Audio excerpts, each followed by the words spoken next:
Hola, en este vídeo voy a explicar cómo hacer un encaje a partir de una fotografía a un tamaño mayor. El primer método que voy a explicar es es el de la retícula, que es como el más tradicional. En este caso vamos a hacer una diagonal del rectángulo de la figura original, como este, y ahora pues vamos a hacer una línea horizontal y una línea vertical. Yo estoy utilizando rotuladores para que se vea mejor en la imagen de la cámara, pero realmente, y es obvio, todo esto habría que hacerlo con lápices. Ahora completaríamos con diagonales de los rectángulos que nos han salido hasta tener esta estructura. Y ahora esta estructura pues la vamos a repetir aquí al tamaño que le corresponde. Hay que hacer, cuando lo hagáis esto a lápiz, hay que hacerlo muy suave, porque después todo esto tiene que ser borrado o tiene que, cuando hagamos el difuminado, si es que vaya a difuminar, tiene que perderse con la primera mancha. Aquí tendríamos las diagonales. He utilizado este folio como ayuda para hacerlo más derechito y ahora vamos a hacer aquí pues una línea vertical y una línea horizontal.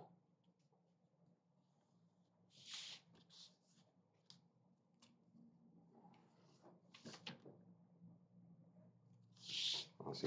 Y ahora pues vamos a hacer la que nos queda para terminar todas las diagonales.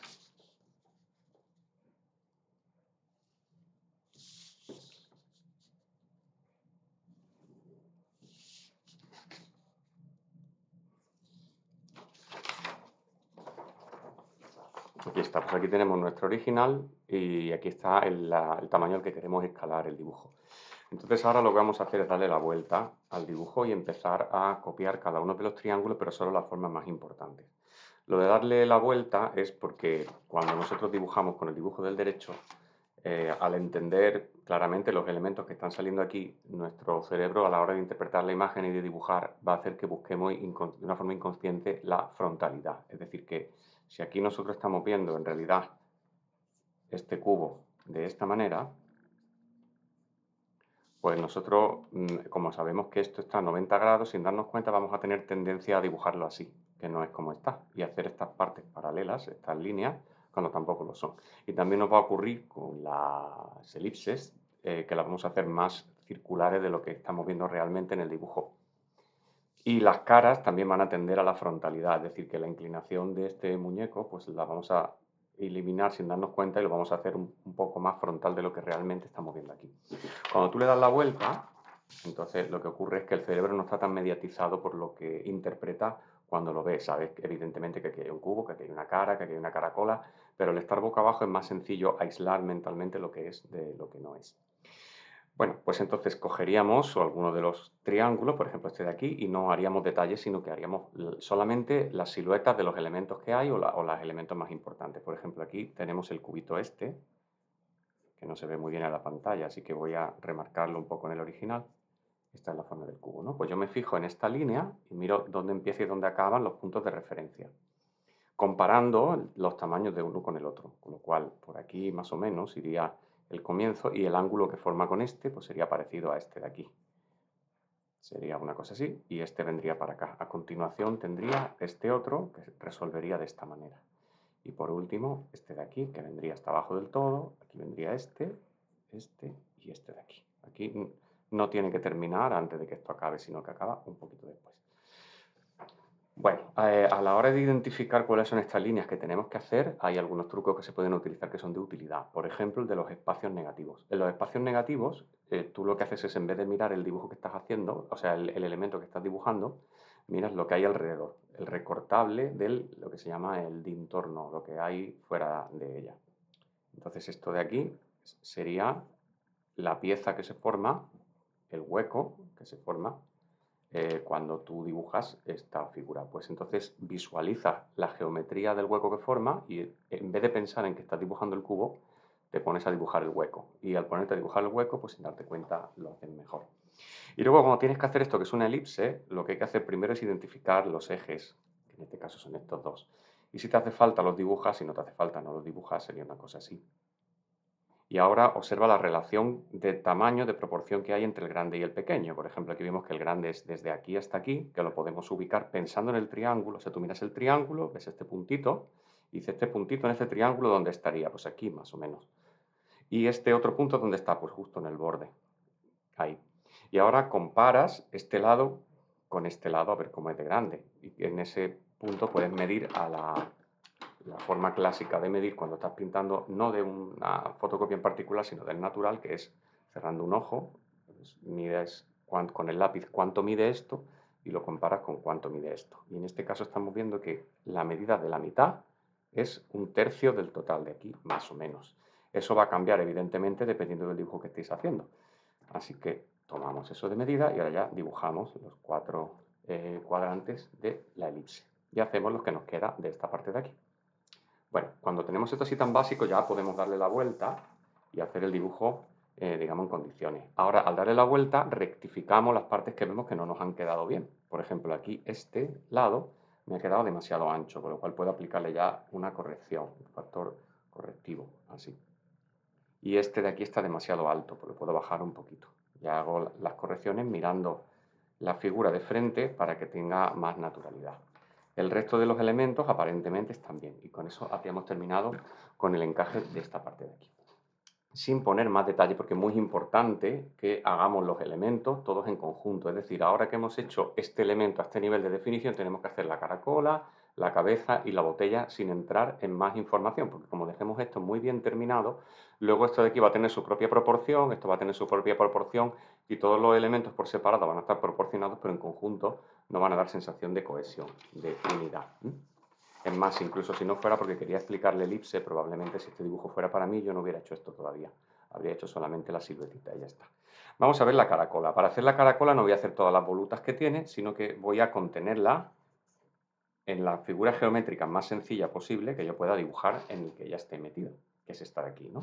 Vale, pues entonces ahora dibujo esa forma geométrica fijándome en cómo están esos triángulos. En este caso sería hasta aquí y hasta aquí. Ahora que tengo ya un elemento dibujado y que además se supone que está bien, puedo comparar las verticales para ver dónde caen. Es decir, este punto de aquí, si yo me llevo una vertical para acá, cae a esta distancia del cubo. Entonces tengo que pensar que aquí también tiene que caer más o menos a esta distancia.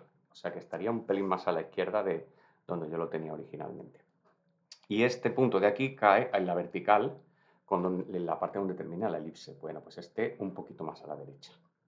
Y luego por último está este de aquí, que tiene que quedarme más o menos por aquí. Voy a dibujar esas esquinas y este polígono de aquí. Esta forma de aquí, cuadrilátero, si lo dibujara, en vez de dibujar la caracola, dibujara el cuadrilátero, quedaría así. Bueno, pues entonces ya está dibujado esto. Al dibujar el espacio negativo es más fácil ubicar los elementos. Aquí es donde estaría metida la caracola. Y de momento no hago más. Ahora vamos con la botella. La botella tiene un trocito aquí en este triángulo y cae por aquí y por aquí los elementos de corte. La parte de abajo, la parte del cuello y la parte de la boca de la botella. Si las comparo en esta vez con la horizontal, veo las alturas a las que me quedan. Y también lo puedo hacer proporcionalmente con respecto a los extremos de este segmento, que aquí va a ser de otra manera más grande. Pues estarían por aquí más o menos, que caen a la altura por aquí, a la altura por aquí, y a esta altura, así está bien. Y ahora tiene este trocito por aquí, que me tiene que dejar un hueco, que si os fijáis mide más o menos lo mismo, y esta, que tiene que tocar aquí, casi a la misma altura que esta parte, tiene que tocar al triángulo, o sea que la botella llega aquí más o menos. Y ahora por aquí cierro, y por aquí hago el cuello de la botella. Las elipses es probable que sean más estrechas de lo que pensáis en un principio. Esta vez yo no he hecho los ejes, a mí no me hace falta, tengo ya mucha experiencia con esto, pero deberíais quizá ponerle los ejes al principio si no estáis acostumbrado a hacer dibujo y hacer encaje.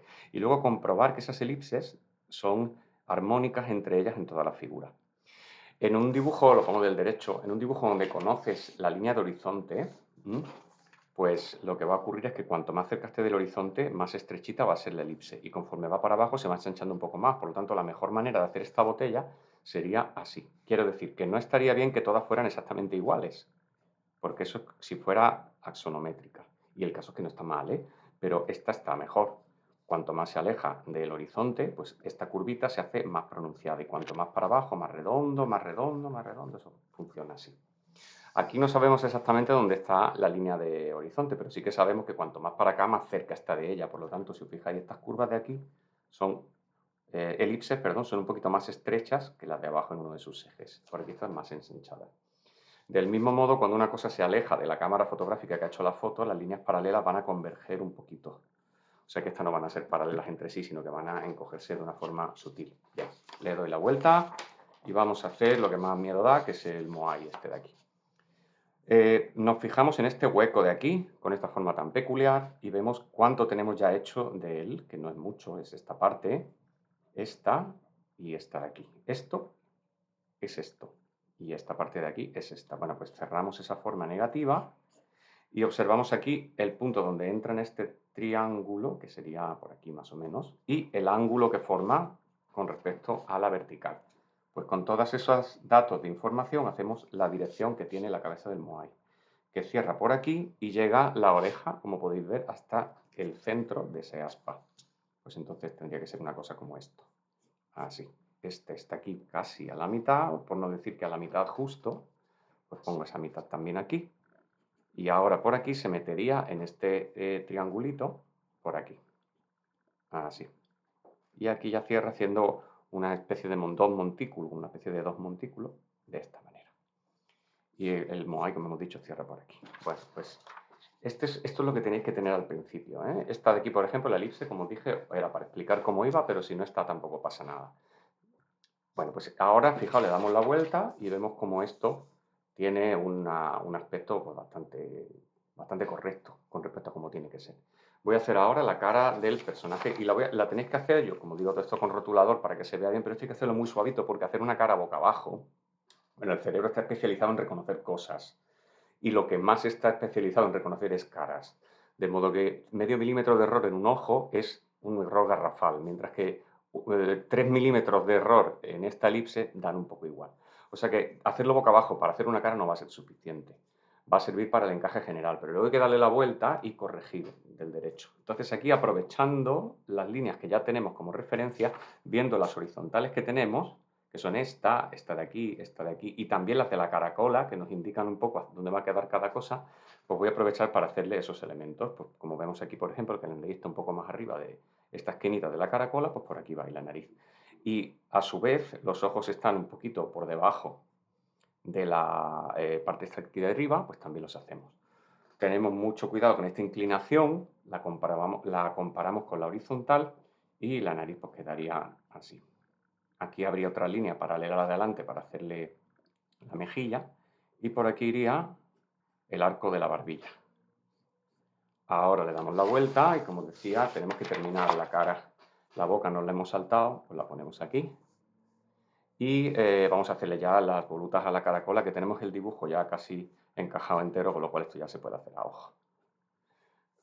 Bueno, pues aquí tendríamos, un encaje bastante adecuado de cómo tendría que quedar la figura. Todo esto iría evidentemente a lápiz. Luego tenéis que pensar dos cosas. Una de ellas es que cuando después nos pongamos a sombrear esto, tenemos que no cometer el error de utilizar los mismos grises claros para las luces y los mismos grises oscuros para las sombras, porque el color local de cada objeto hace que esté condicionado en la cantidad de gris que tiene. Yo tengo aquí una fotocopia en blanco y negro de esta imagen y fijaos cómo se ve muy oscuro este. Bueno, pues yo no he hecho ningún retoque ni nada, solamente le he dicho sácalo en color, sácalo en blanco y negro.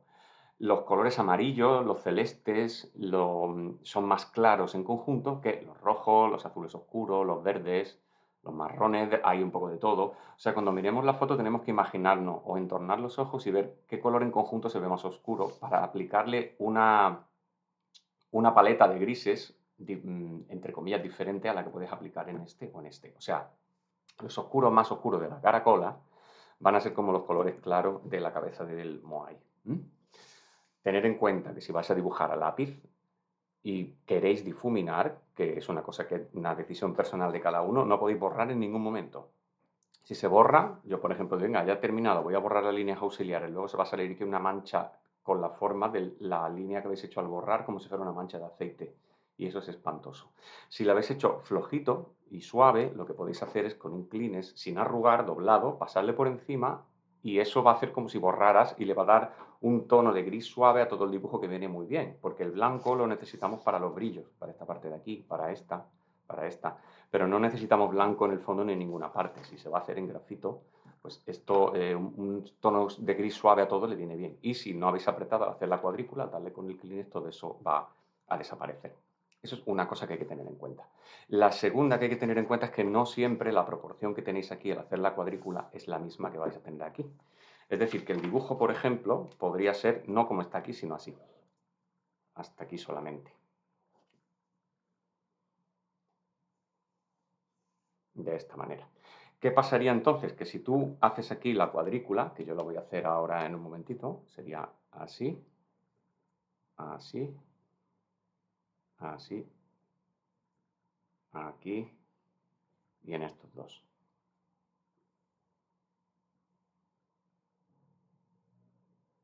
Bueno, pues observa la diferencia que hay entre este rectángulo y este rectángulo. Sus proporciones son diferentes. Si tú coges esto y lo aplicas en un folio con la cuadrícula, la retícula hecha a sangre hasta los bordes, entonces la imagen te va a salir aplastada, como si la ratio no fuera la correcta. ¿Cómo resuelvo esto? Bueno, pues cuando tú hagas un dibujo en este plan pequeñito, lo que tienes que hacer es lo siguiente. Alineas la esquina de tu cuadrícula con la esquina de otro folio auxiliar que vas a utilizar y marcas el final aquí y el final aquí. ¿De acuerdo? Entonces esto es, digamos, el tamaño original de la pieza. Y ahora lo doblas y lo vuelves a doblar. Uy, perdón. Así. Vale, y lo vas doblando hasta que solamente veas lo que es el formato del dibujo como una ventanita. O sea, esto es el dibujo, ¿no? Vale, pues ahora coges el papel que vayas a utilizar, como que no, vale, en este caso es una 4, como podéis ver, y ahora lo que haces es, si lo tienes muy claro, lo puedes colocar ya en su sitio. Es decir, esta va a ser la esquina y ahora voy a ampliar. Pero si no lo tienes claro, lo puedes hacer no en el ejercicio definitivo, sino en un papel auxiliar también. Lo colocas en una esquina y marcas donde está la esquina opuesta, esta de aquí. De aquí a aquí, ¿vale? Esta es la diagonal. Y ahora, con esta diagonal, amplías, amplías, amplías.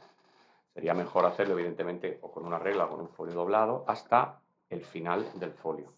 Esta es la misma proporción, pero ampliado al tamaño máximo posible en una 4. Cuando doblas aquí, esto lo colocas sobre el papel definitivo donde vas a dibujar y la cuadrícula la haces con esta proporción, pero al tamaño máximo posible.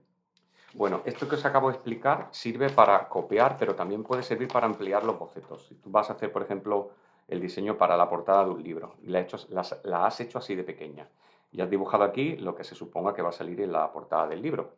Pasa muchas veces que cuando el boceto es muy pequeño, al ampliarlo, no tiene la misma frescura que tenía la composición en el dibujo pequeñito. Y para solucionar eso, puedes hacer exactamente lo mismo que hemos hecho con el boceto, que es coger el bocetito, ¿vale? Ponerle una cruz aquí. Y ahora traérnoslo al folio.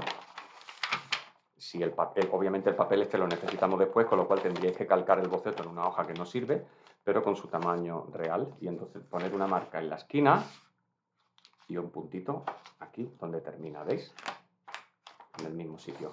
Y ahora igualmente continúo, continúo, continúo, continúo hasta arriba. Y esto tiene la misma proporción que tiene el boceto. Y ahora el boceto lo termino de cuadricular.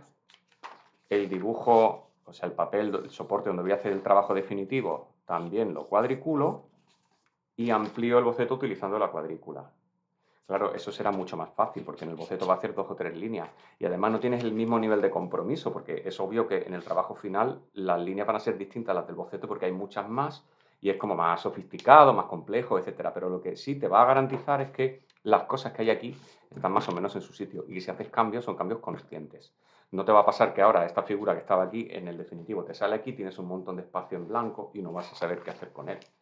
Esto es aplicable también a cabeceras de texto o titulares o títulos o lo que tengáis que poner si es una portada de un libro, CD, un cartel, un lo que sea. Tú tienes aquí un texto que quieres que te quede aquí pero más grande, pues puedes hacer lo mismo. Le haces la cuadrícula, como esta, al tamaño que está en una hoja. A ver, la esquinita estaría ahora aquí. ¿Veis? Pues esto sería el tamaño de tu boceto original.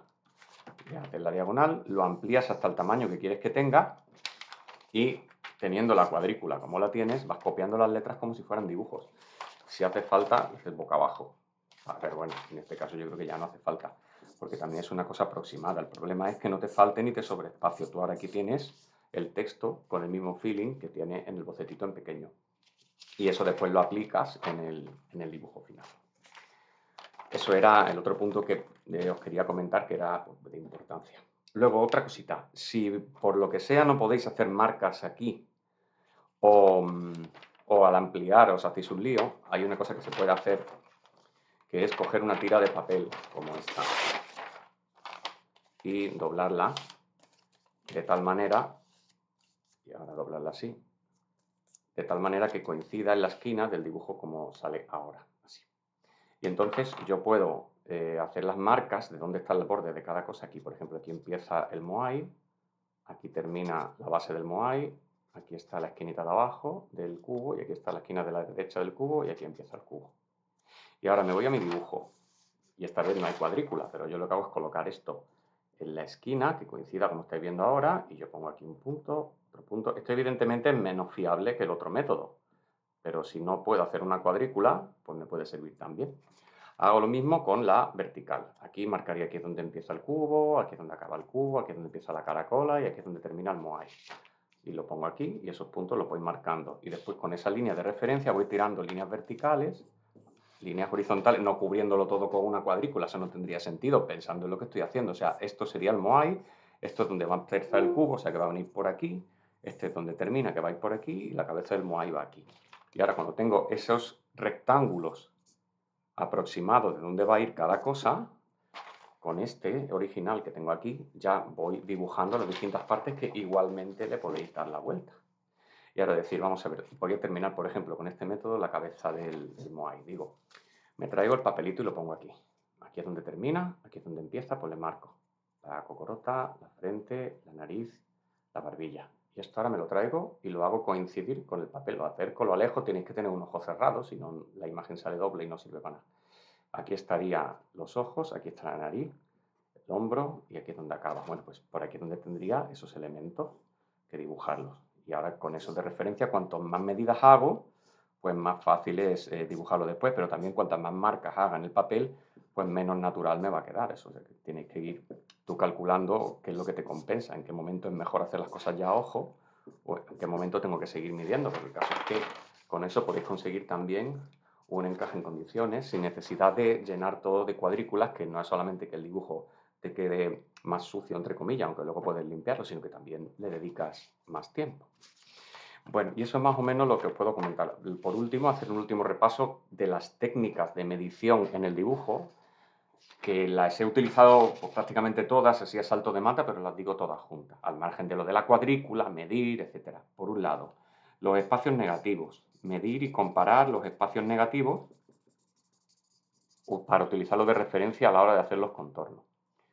Antes que esto, siempre ir de lo general a lo concreto, o sea, empezar haciendo cajas, cubos, figuras capaces que se llaman, porque contienen a la figura, y luego a partir de ahí ir detallando, pero detallar el encaje todo al mismo tiempo, un poquito de aquí, un poquito de aquí, no terminar por completo una parte de la figura sin terminar la otra, porque entonces van a aparecer tres dibujos distintos pegados en el mismo papel. Comparar las verticales, a ver a qué altura cae cada cosa. Por ejemplo, ver que en el dibujo la botella cae a la altura de la barbilla, la caracola a la altura del cubo, el cubo a la izquierda de la caracola. Igualmente comparar las horizontales. La caracola cae a los ojos del moai, la nariz a la mitad de la caracola, la parte del final a la mitad de la barbilla. Y por último, comparar los ángulos, ver qué ángulos forman las líneas más importantes con respecto a la vertical y con respecto a la horizontal, sobre todo en aquellas que son muy alargadas como esta, porque eso se nota un montón. Y por último, huir de la frontalidad y de la geometría esquemática. Quiero decir, intentar que no sean elementos, os diría simbólicos, porque tú piensas en un cubo y el símbolo, o sea, la imagen arquetípica del cubo que tienes en tu cabeza es esta. Pues esto rara vez lo vas a ver en una fotografía. Y cuando tú piensas en una cara, piensas en esto y de frente. pues esto tampoco lo vas a ver normalmente en un dibujo. Entonces hay que huir de esa simplificación, de esa representación de la simbología. Cuando digo hay que huir de la simplificación, no me refiero a dibujar de lo general a lo concreto. Eso, claro que hay que hacerlo, es una necesidad. Lo que quiero decir es que hay que intentar que tu cubo no se parezca a esto, salvo que realmente esté así en la imagen, sino que respete los ángulos que forman. Y en los elementos geométricos, pues ángulos, que acabo de decir, los cubos hay que mirar cuando estamos dibujando que estos ángulos sean los que son, y en el caso de la representación de circunferencia, que casi siempre van a ser elipses, comparar en los ejes la vertical y la horizontal. Y bueno, no he dicho nada de la simetría, pero es bastante obvio, pues las figuras de revolución normalmente van a tener un eje de simetría y los cuellos de las botellas tienen que entrar centrados y tal. Y con eso espero que los próximos dibujos que hagáis pues os salgan súper bien.